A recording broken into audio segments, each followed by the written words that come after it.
안녕하세요. 저는 이제 30대 후반이 된 여성이랍니다. 저와 잠시 인연이 닿았던 어떤 사람들에 대해 오늘 이야기를 해드리려고 해요. 남편과 저는 만남이 많은 배드민턴 동호회에서 만나게 되었어요. 남편이 먼저 적극적으로 접근해왔죠. 남편은 두 형제 중 맏아들이라고 했어요. 동생은 일찍이 캐나다로 이민을 갔다고 하더군요. 저는 엄마 아빠 슬하에 단 하나밖에 없는 외동딸이었고요. 결혼할 당시 남편은 대학을 나와서 이름만 대면 알만한 회사의 사원이었고 저는 고등학교를 나와서 취직하게 된 작은 기업에 이직 없이 계속 다니고 있던 중이었어요. 남편은 반듯한 외모에 착실해 보이는 사람이었답니다. 우리는 빨리 연인 사이로 발전했고 서로에 대해서 이런저런 이야기를 터놓는 사이가 되었죠. 남편의 아버지는 튼실한 사업체를 운영하시는 분이었고 그리고 집도 강남에 있는 넓은 아파트에서 살고 있다고 했어요. 사실 남편의 이런 집안 사정에 대해 들었을 때 저는 어쩔 수 없이 약간 주눅이 들었어요. 왜냐하면 저는 고졸 직장인에 저희 아버지는 택시기사로 평생을 보내오신 분이었기 때문이었죠. 약간 주눅이 든 것은 사실이지만 저는 저희 집 형편이나 아버지의 직업에 대해서 당당했답니다. 아버지는 정말 성실하게 세상을 살아오신 분이었어요. 저와 엄마는 그런 아버지 덕분에 아주 부유하지는 않아도 남루하지 않게 살 수 있었죠. 아무튼 시쳇말로 조건이 좋은 사람이 고졸의 집안 사정도 아주 평범한 저에게 적극적으로 접근해오니 약간 의외라는 생각도 들었어요. 하지만 진실하게 접근해오는 이 사람이 마음에 들었답니다. 사귄 지 약 1년쯤 되었을 때 남편이 제게 프로포즈를 했죠. 시댁에 인사를 가보니 제 생각보다 더 부유한 집안인 것 같았어요.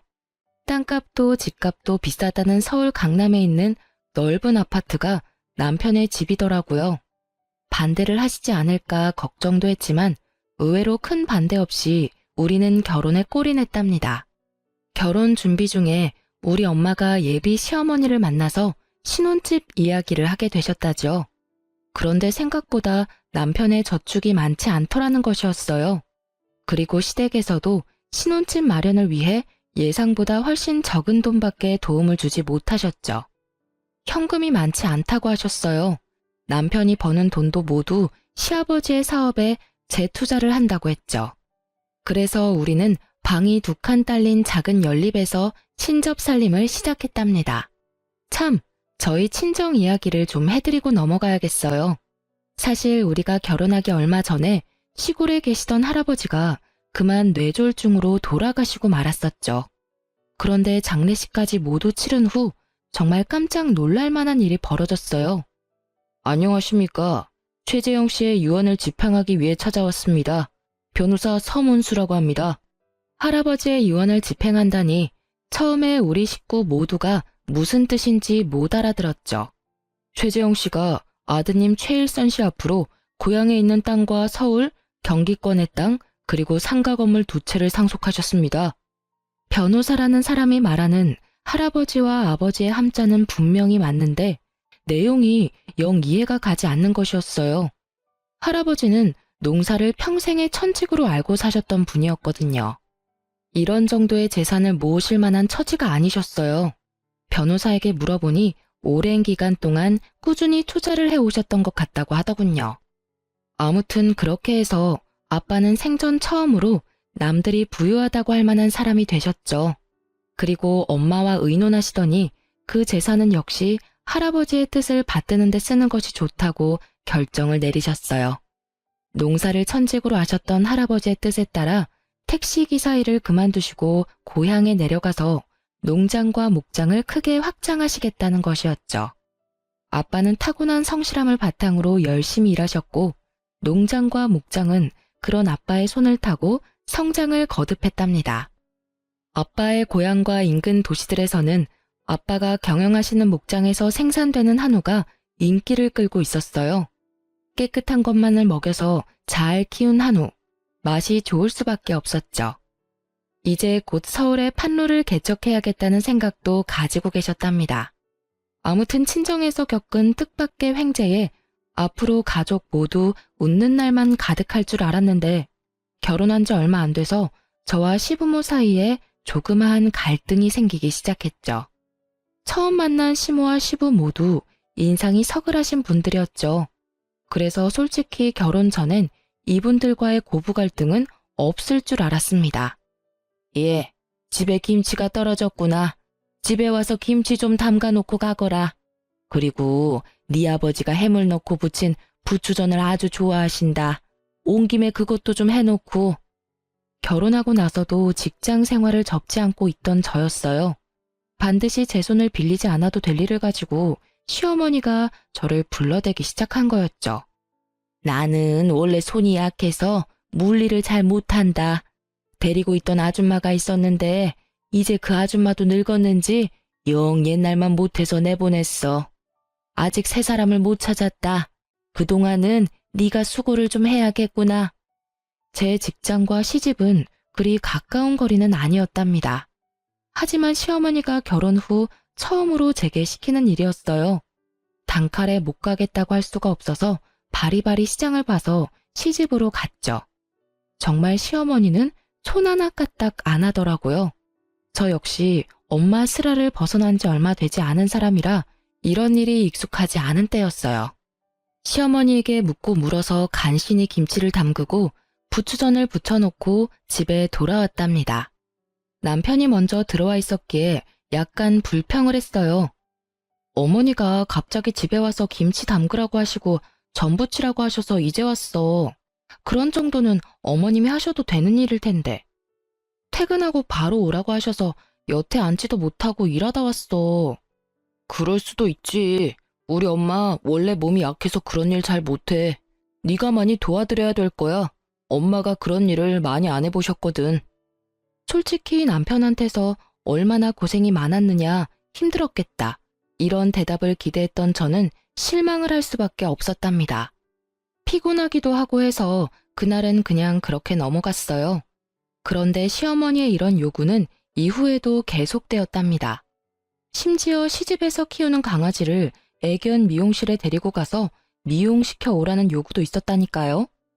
이번에는 시모에게 직장인인 제 상황을 다시 상기시키고 그러지 말아달라는 말을 해야겠다고 생각했죠.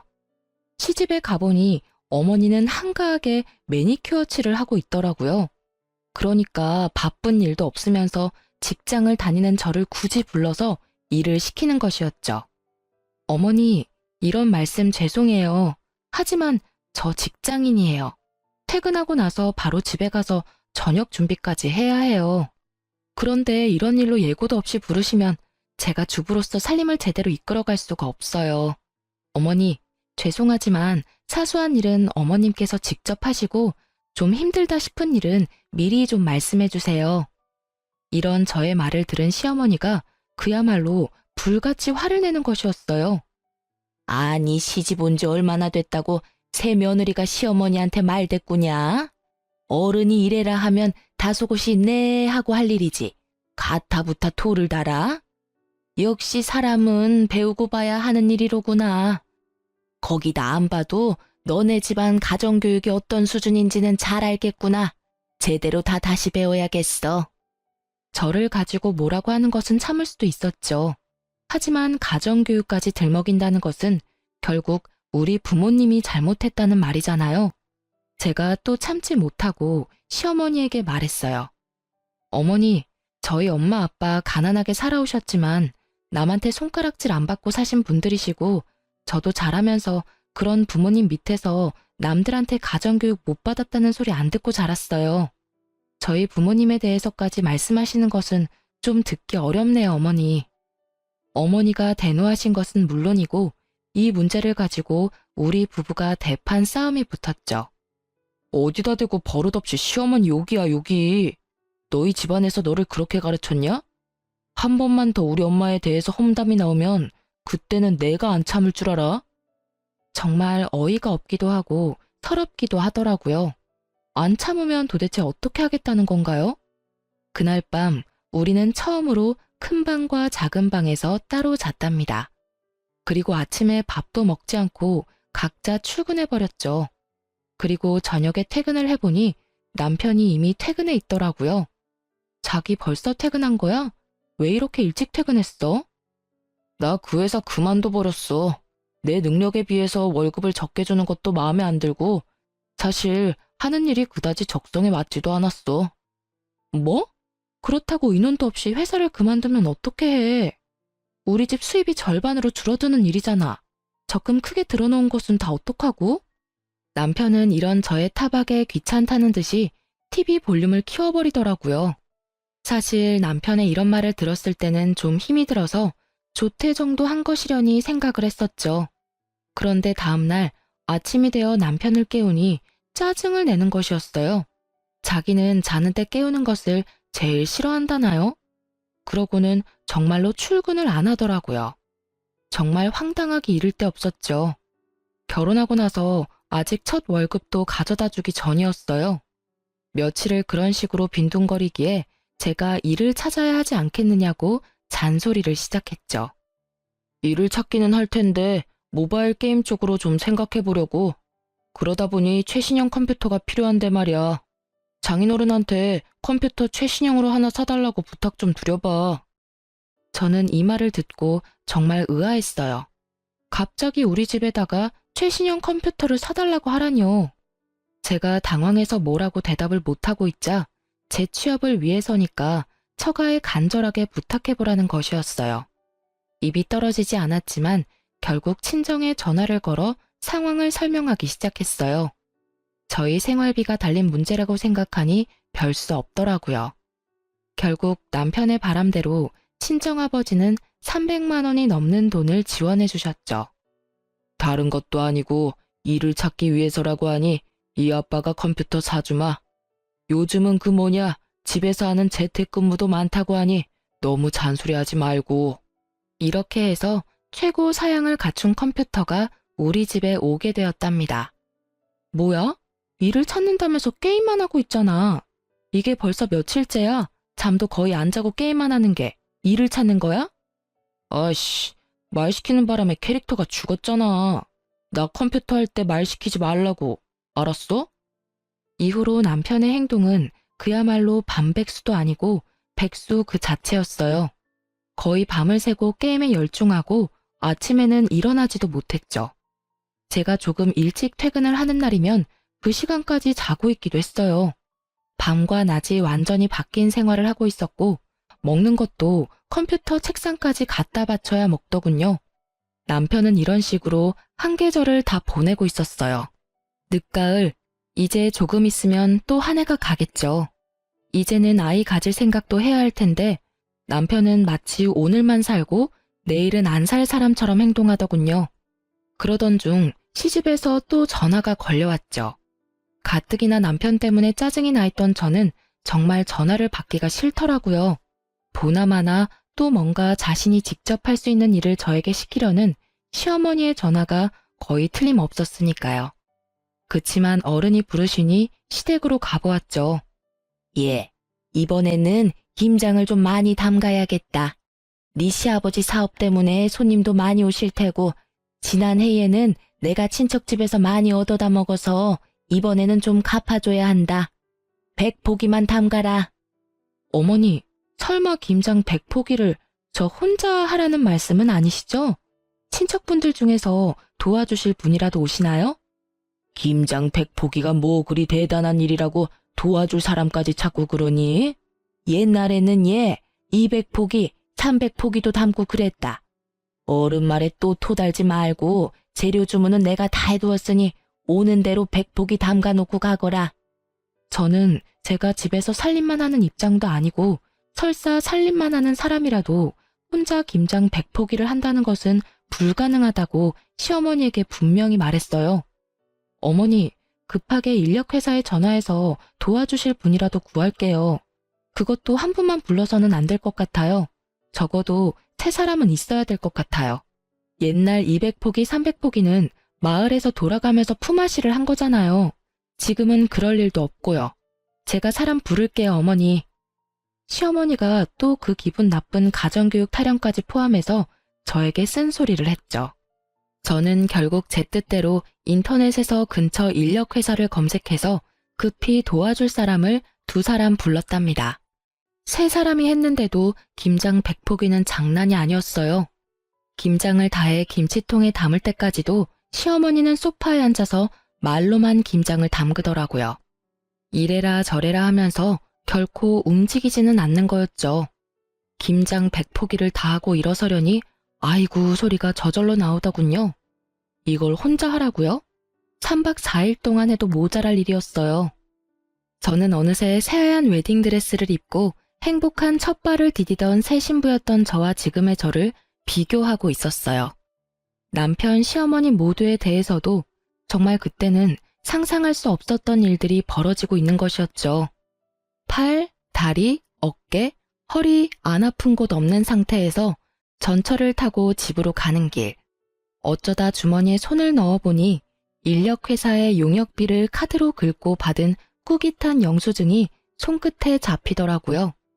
그냥 종이 한 장일 뿐인데 그걸 보니 마치 제 결혼 생활이 이렇게 꼬깃꼬깃해지는 것 같다는 생각이 들더군요.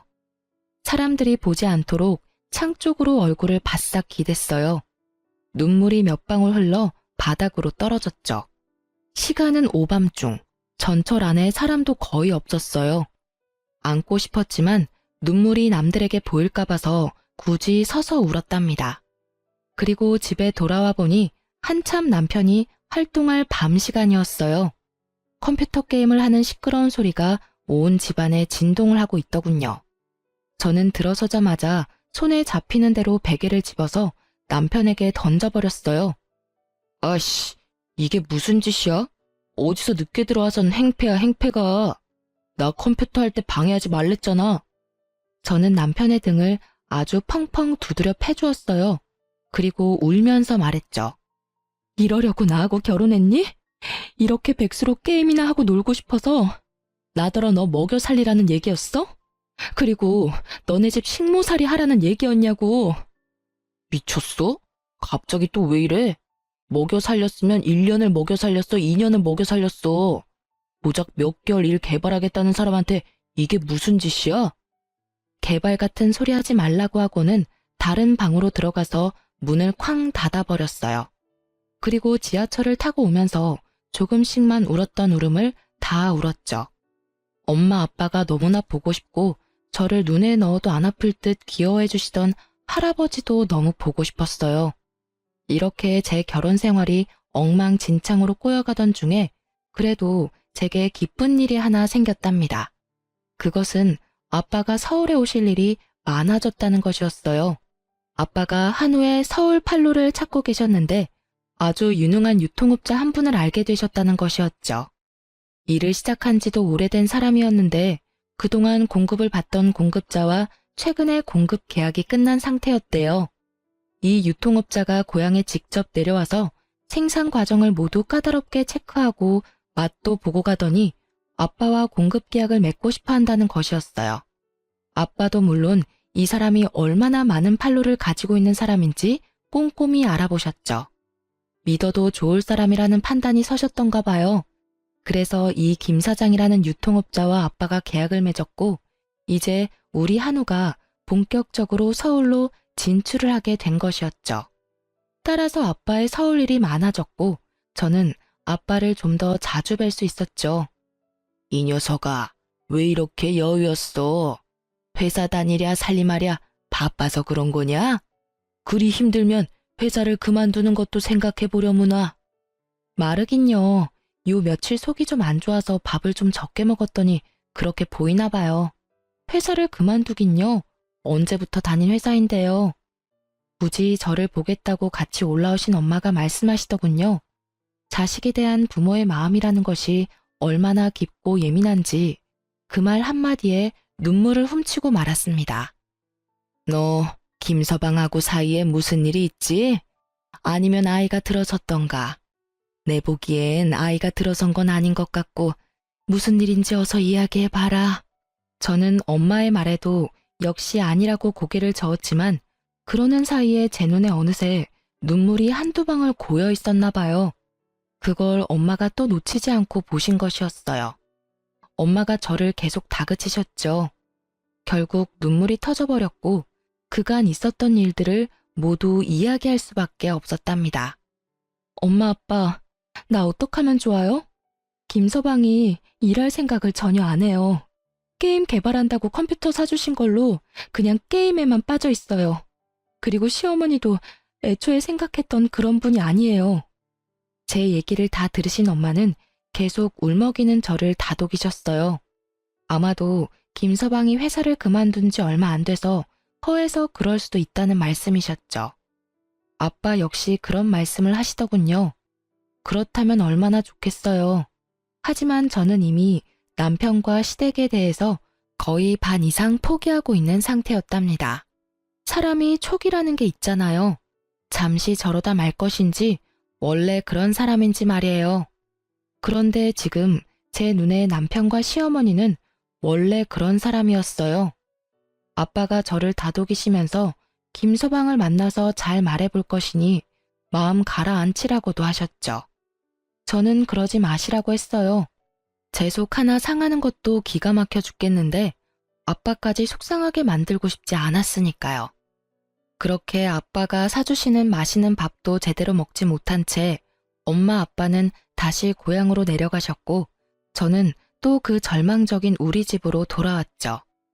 남편의 컴퓨터 책상 주변에는 먹다 남은 음식들과 먹고 나서 싱크대에 갖다 놓지 않은 지저분한 그릇들이 잔뜩 쌓여 있더군요.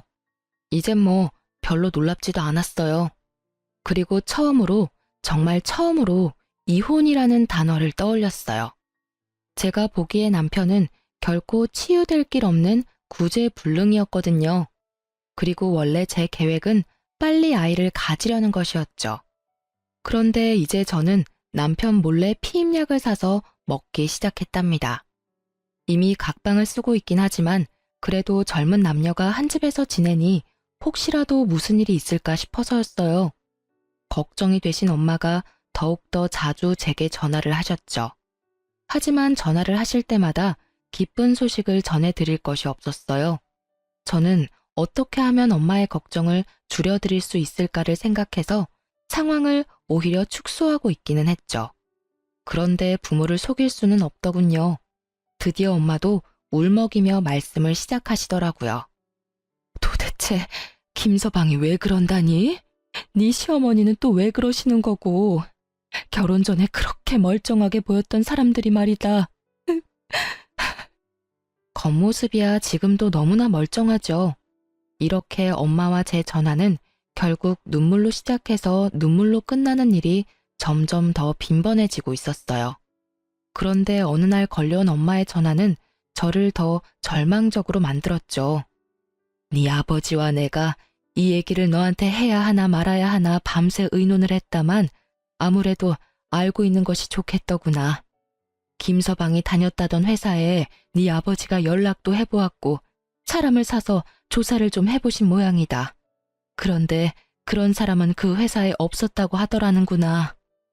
이 얘기가 마치 꿈속에서 어울렁더울렁거리는 소리처럼 들렸어요. 윙윙 귓속을 맴돌더군요. 그리고 엄마에게 처음으로 이혼하고 싶다는 말씀을 드렸어요. 엄마도 단호하게 마음을 먹었던지 이제는 울지 않으시더라고요. 그리고 아버지가 한우 공급일로 그 김 사장이라는 유통업자를 만나러 곧 서울에 가실 것이니 만나 뵙고 자세한 이야기를 들으라고 하셨죠. 아빠가 서울에 오자마자 저를 먼저 찾아주셨더라고요. 그 김 사장이라는 사람과는 굳이 사업 때문이 아니라 서로 고맙게 해준 것에 대해 술 한 잔씩 하려는 것이니 아빠하고 얘기를 좀 많이 하자는 말씀이셨어요. 아빠는 그날 유통업자 김 사장을 만나시고는 우리 집에 와서 주무셨어요. 남편의 그 꼴도 모두 보셨죠. 장인어른, 저 편의점 하나만 인수하게 해주세요. 정말 열심히 일해서 수연이 고생 안 시키겠습니다. 평상시에 일에 대한 생각이 없던 사람이 편의점을 차려주면 갑자기 일 생각이 생긴다든가? 그런 이야기는 내 생전 들어보질 못했네. 하다못해 밤에 대리운전이라도 하게. 안 사람 혼자 고생하고 있는데 왜 못한단 말인가? 자네 오토바이도 잘 탄다면서? 퀵서비스 일도 요즘은 꽤 보수를 주는 것으로 알고 있네. 아빠는 남편의 본색을 너무나 잘 꿰뚫어보고 계셨죠. 사실 아빠만큼 사람에 대한 이해가 깊은 분이 어딨겠어요. 반평생을 택시기사로 지내오신 분이었어요. 세상에 안 만나본 인간 부류가 없으시겠죠. 아마 거의 웬만한 철학자 못지 않으실걸요? 아빠가 돌아가시고 나서 남편의 표정이 아주 볼만하더군요. 아빠가 나가신 현관문을 뚫어져라 째려보고는 제가 듣고 있는데도 불구하고 자린고비 영감이라며 비난을 쏟아내기 시작했죠. 더 이상 싸우고 싶지도 않고 해서 그냥 놔두고 나와서 혼자 거리를 걸어 다녔어요. 그렇게 생각 정리한 다음 집에 들어와서 남편에게 단호하게 말했죠. 우리 이혼해. 자기하고 살고 싶은 생각이 없어. 아니, 자기라는 사람에 대한 희망이 없어.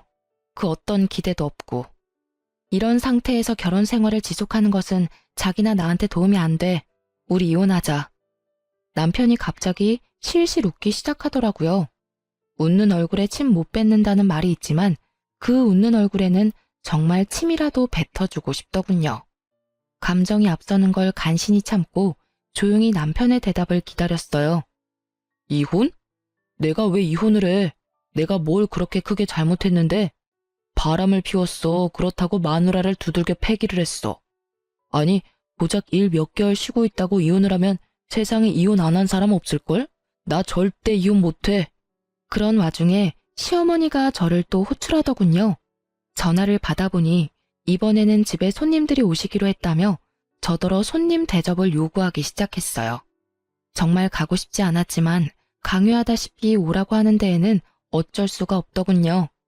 남편 꼴이 보기 싫어서 아주 일찍 집에서 나왔죠.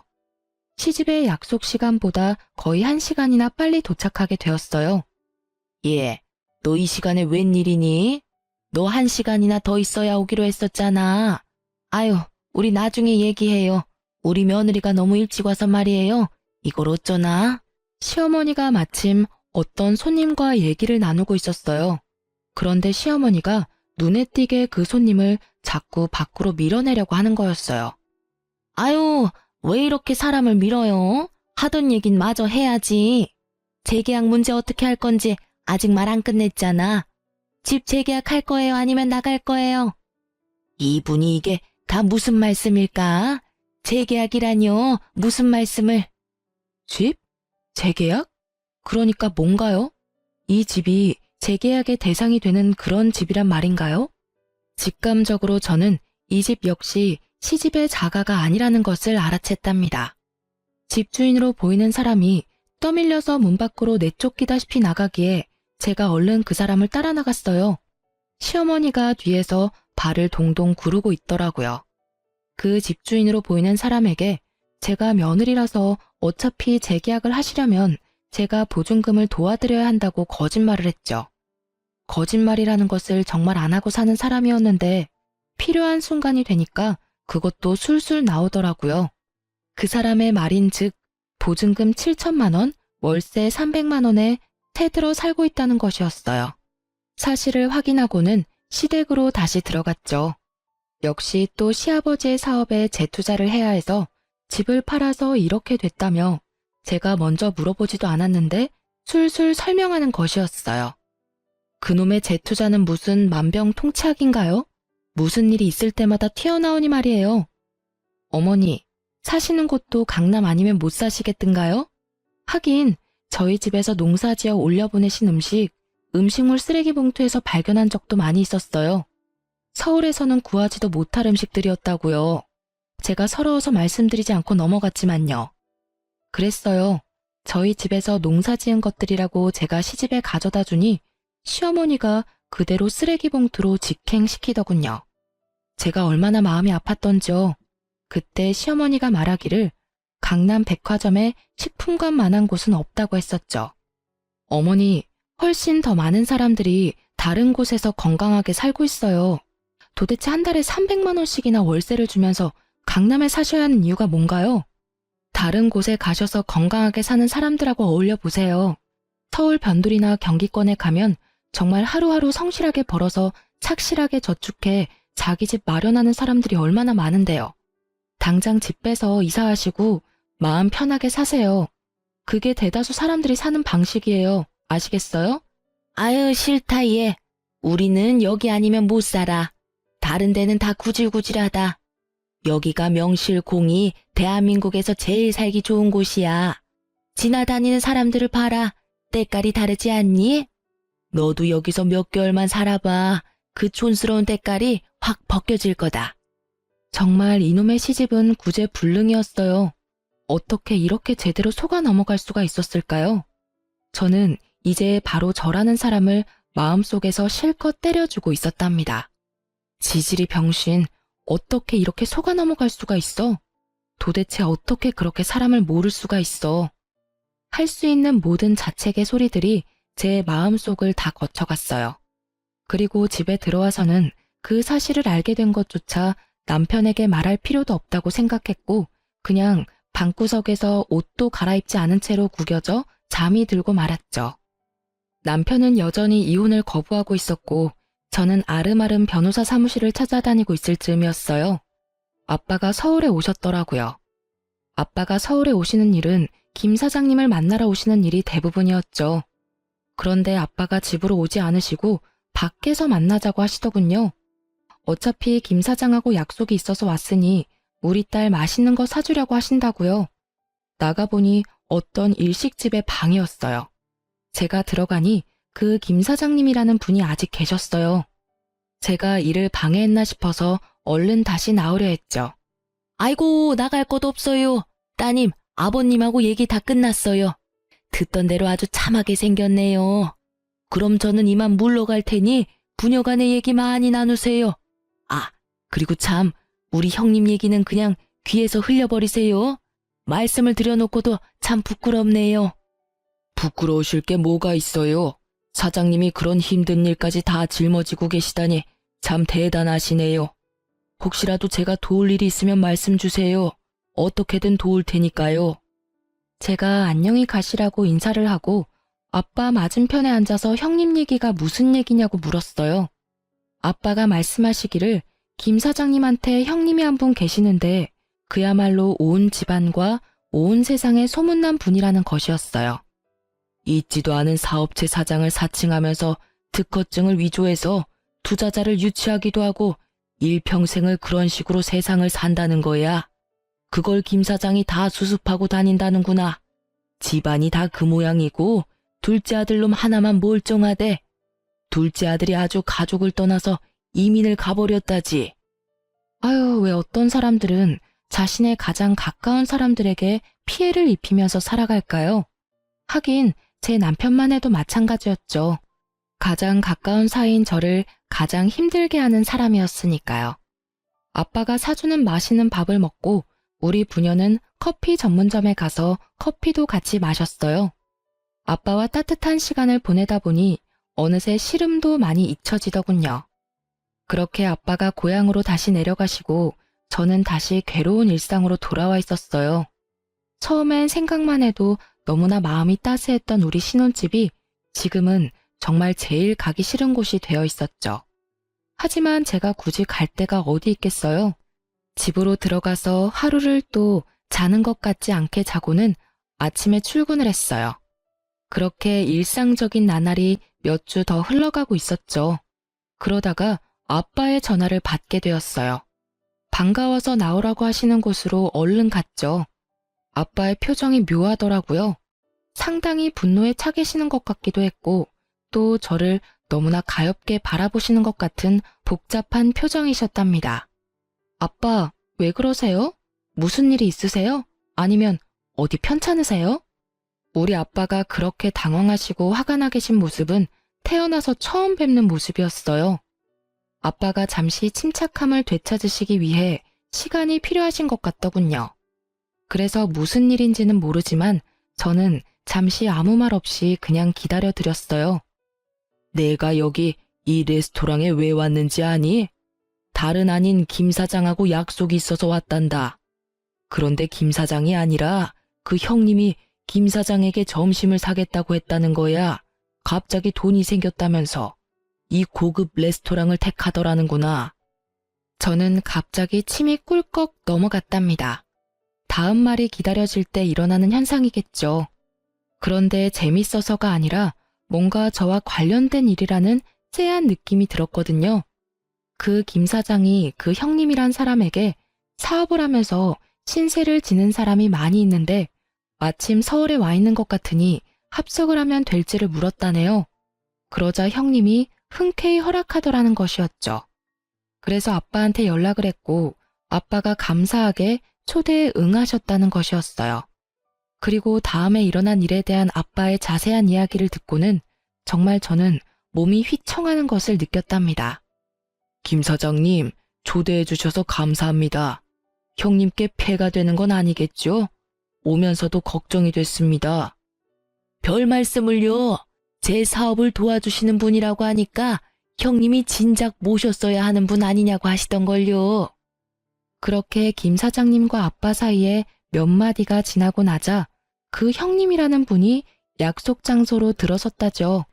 제 형님이십니다. 형님, 이쪽이 제가 말씀드린 그분이에요. 제가 정말 도움을 많이 받고 있습니다. 아니, 이게 어떻게... 사돈 어른이... 아니, 사돈이 김 사장님 형님이셨다고요? 이게 도대체 어떻게 된 일입니까? 두 분이 사돈간이셨어요? 해식이 장인어른이시라고요, 이분이? 제 딸의 시아버님이 분명히 맞습니다. 그러니까 제 사위의 아버지가 되시겠지요. 저 손님을 초대해놓고 죄송하지만 저 화장실 좀 먼저 다녀오겠습니다. 그럼 잠시만. 그렇게 그 형님 된다는 분, 아니 제 시아버지가 화장실에 간다고 나가놓고는 안 들어오더라는 것이었죠. 김 사장님이라는 분이 형님을 찾으려고 자리에서 일어섰지만 아빠가 말리셨다는 것이었죠. 아마 이미 멀리 가셨을 것이라고요. 어떻게 이런 일이 생길 수 있는지 곰곰이 생각해봤는데 김 사장님이 마침 유행성 질병에 걸려 조카의 결혼식에 참석할 수가 없었다고 말했대요. 그래서 사돈의 얼굴도 몰랐기에 이런 황당한 일이 벌어진 거죠. 더 이상 놀랄 것도 없다고 생각했었는데 아빠가 겪으셨을 그 황당함을 생각하니 눈물이 솟구치더라고요. 아빠가 저를 다독이셨지만 저는 오랫동안 눈물을 그칠 수 없었어요. 나중에 안 일이지만 돈이 생겼으니 점심을 사겠다고 했던 그 돈도 김 사장님이 수습을 하고 다녀서 신용도가 조금 올라가니까 또 대출을 최대한으로 받은 돈이라는 것이었죠. 제가 진정이 좀 된 다음 아빠와 저는 어쩌면 이 사태의 마지막을 장식할 수 있을 만한 한 가지의 계획을 마련했답니다. 집에 가서 남편에게 말했지요. 아빠가 상속에 관해서 하실 말씀 있으시대. 지난번 왜 편의점 얘기도 했었잖아. 그것하고도 관련이 있는 것 같아. 집에 같이 내려오래. 그러면 그렇지. 딸 자식하고 같이 사는 사람을 이렇게 푸대접 하셔서야 쓰나. 다른 놈들은 훨씬 못한 집으로 장가를 갔어도 다들 사업 하나씩은 처가에서 차려봤더구만. 다음날 남편과 저는 할아버지가 일구시고 지금 아빠가 관리하고 계시는 고향의 농장으로 내려갔죠. 부모님이 마루에 찻상을 준비해놓고 우리를 기다리고 계셨어요. 장인어른, 안녕하셨습니까? 이제야말로 마음을 바꾸신 거죠? 제가 절대로 수연이 고생 안 시킨다니까요. 지금까지도 실컷 고생시켰네. 더 고생시키면 안 되지. 그리고 이혼은 무슨 이혼인가? 결혼한 지 얼마나 되었다고. 어떤 애비가 딸 자식 호적에 줄 가는 걸 바라겠나? 자네, 우리 수연이 사랑하나? 남편의 표정이 싱글싱글해지고 있었어요. 어릴 때 학교에서 빵과 우유를 간식으로 나눠준 일이 있었죠. 한참 줄을 섰다가 빵을 받은 아이의 얼굴에서 순수함을 뺀 얼굴이 지금 남편의 얼굴 표정이었답니다. 그럼요, 장인어른. 제가 수연이를 안 만났으면 정말 어떻게 살았을지 모르겠습니다. 수연이가 저보다 어리지만 더 어른스럽다니까요. 수연이를 안 만났으면 굶어 죽었겠지. 그렇게도 일하는 것이 싫으니 말이야. 그리고 자네 같은 사람하고 살다 보면 철이 더 일찍 들어버려서 어른스러워지기 마련이라네. 아빠가 드디어 마지막 스트라이크 불을 던지셨죠. 나는 말일세, 이 농장하고 목장을 내 아버님의 뜻에 따라서 키워왔네. 나중에도 아버님의 뜻에 따라서 처분할 생각이야. 요즘 젊은 사람들 너무 농사를 기피하고 있어. 영농 후계자를 양성하는 기금으로 사회에 환원할 걸세. 자네가 우리 수연이를 사랑한다고 하니 여기 와서 10년만 열심히 일하게나. 그러고 나서 영농 후계자 양성 기금으로 기부하고 남는 것이 있다면 자네를 줌세. 그러니 이혼은 생각하지 말게나. 뭐라고요? 이 똥냄새 나는 데서 10년을 일하라고요? 그것도 기부하고 남은 중에서 준다고요? 아, 지금 장난하시는 겁니까? 농담이시죠? 나순 밥 먹고 왜 쉰소리를 하겠나? 나 아침에 찬밥 안 먹고 새로 지은 밥 먹었다네. 남편이 드디어 본색을 드러내더군요. 아씨, 좀 데리고 놀려다 아버지가 한 재산 물려받았다고 하기에 외동딸이라 뭐가 좀 있을 줄 알았지. 완전히 똥 밟았네. 딸 자식 호적에 줄 가는 거 바라지 않는다면서요. 편의점 하나 정도 내주셨으면 호적에 줄 갈 일 없었잖아요. 이혼해줄게. 이혼해준다고. 편의점을 덕 갖다 바쳤으면 호적에 줄이 가는 것이 아니라 인생 전체에 줄이 갈 것 같아서 자네가 편의점 얘기 꺼냈을 때 내가 안 된다고 한 거였네. 남편이 연신 퇴퇴거리며 재수없다는 표정을 굳이 감추려고도 안 하더군요. 경력이 있으면 회사를 알아보라고나 할 테지만 경력도 사칭이었고 도대체 자기네 집하고 자기한테 정말인 건 뭐야? 키운다는 강아지는 정말 강아지 맞아? 뭐 늑대 새끼나 그런 거 아니고? 우리 아빠 평생 택시기사로 성실하게 일하셔서 서울에서 우리 살던 집 마련하셨었어. 강남의 그 아파트하고 비교할 수도 없는 궁전 같은 우리 집이었지. 지금도 아빠는 고용인들하고 똑같이 밖에서 일하시면서 할아버지의 뜻을 받들고 계셔. 세상과 맞서서 이렇게 성실하게 살아갈 용기는 없는 거야? 그리고 이렇게 세상의 구석으로나 숨어 다니겠다는 거야? 나는 세상의 밝은 곳에서 살고 싶어. 다행히 이혼에 대한 뜻이 맞은 것 같으니 재판까진 안 해도 되겠네. 그리고 잠시 내 남편이었던 사람이라서 진심으로 위해서 하는 말인데 세상의 밝은 곳으로 나와. 그래서 당당히 태양을 마주보라고. 그러지 않은 이상 인격이 바닥을 때리는 그런 사람들하고는 이제 인연 끝이야. 다시는 보고 싶지 않아서 이혼 도장도 변호사가 받으러 갈 거야. 그럼 잘 가. 저는 이렇게 남편과 재판 없이 이혼했답니다. 그리고 직장을 그만두고 아빠, 엄마가 계신 이곳에서 열심히 일하며 살고 있어요. 아마도 그 사람들이 더 길게 저를 속였을 수도 있었을 테죠. 하지만 저는 이렇게 빨리 그런 인간들의 정체를 알 수 있게 된 것이 돌아가신 할아버지가 이 손녀에게 주신 선물이라고 생각하고 있답니다. 고향에 온 지도 어느새 1년이 넘었네요. 아빠가 조심스럽게 제게 말씀을 꺼내셨어요. 아빠와 거래하고 있는 농장 대표가 저를 보시고 며느리감으로 탐을 내신다고요. 하지만 저는 아직 이혼의 상처를 못 씻고 있답니다. 그래서 결혼이 부담스러운 상태예요. 하지만 빨리 상처를 잊어야 하겠죠. 그 거래처 대표의 아들은 제가 한 번 이혼한 것을 알고 있지만 우리 부모님과 저의 됨됨이를 알고 있기 때문에 자신이 적극적일 수밖에 없다고 하고 있어요. 서두르지 않으려고요. 그래서 언젠가 사람으로 다친 상처를 어느 정도 치유하는 날 새 출발을 하려고 생각하고 있답니다. 지금까지 제 기막힌 이혼 스토리 읽어주셔서 감사합니다. 다들 좋은 하루 되세요.